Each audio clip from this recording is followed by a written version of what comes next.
yadda ta kaya a kotu bayan kama Dr. Idris Abdulaziz Dutsen Tanshi.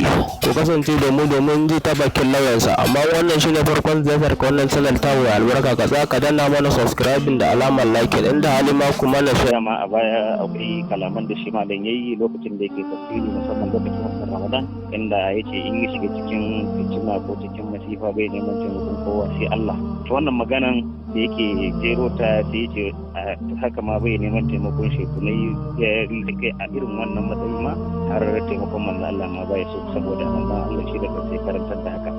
To wannan magana sai ya jawo hatsaniya a wasu bangare, musamman bangaren jama'atul fitiyanul islam ko kuma ɗarika suka kai kara inda suka ambata cewa su a ganinsu wannan opinion da yake rike da shi kamar bai kyautata ladabi ba ga manzon Allah. Wannan yasa suka kai kara, wanda yan sanda suka gaice shi satin da ya gabata bai samu halatta ba, ya tura musu da uzuri, wanda ya samu halatta wajen su ya ba da statement ɗinsa. Shine kuma sai aka kai shi kotu aka tuhume shi da laifin tada hankalin al'umma kenan.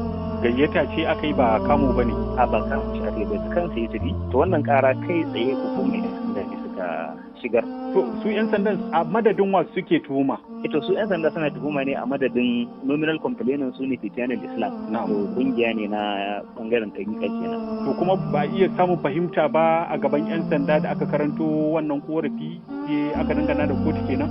To ai ka san 'yan sanda su ba malamai bane, ba za su iya tantance irin wannan al'amura ba. Wannan ɗaya daga cikin matsalolin da muke son yake tattare da shi kenan. An ce ma kuma banda munana kalami ga gayyan halitta sun kuma ambaci shehunan su irin su Sheikh Dahir Usman Bauchi da sauran manya-manyan shehunai har da suka gabata. Idan an ci complaint din suna cewa a lokacin da ke tafsirin ya ce bai neman taimakon waɗannan malamai, ya ambaci Inyasi, ya ambaci Bin Fodi, ya ambaci mutane da dama wanda ba zan iya rike su duka ba. Ya ce bai neman taimakon su har ya shiga cikin musiba, ya jawo kuma ayoyi da hadisai da yake supporting din wannan position din nashi. Ba wani mai haƙƙi a wannan sai Allah. An karanto wannan tuhuma kenan a kotu? Amma da aka je kotu ba a tuhume shi da cewa ko ya Allah ko wani abu kamar kamar yadda nake jin ake ta ambatawa.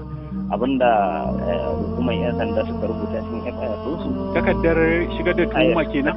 Shigar da ƙara. Yawwa ita. To sun caje shi ne da cewa inciting public disturbance. Wato kamar wani yunkurin kawo tashin hankali.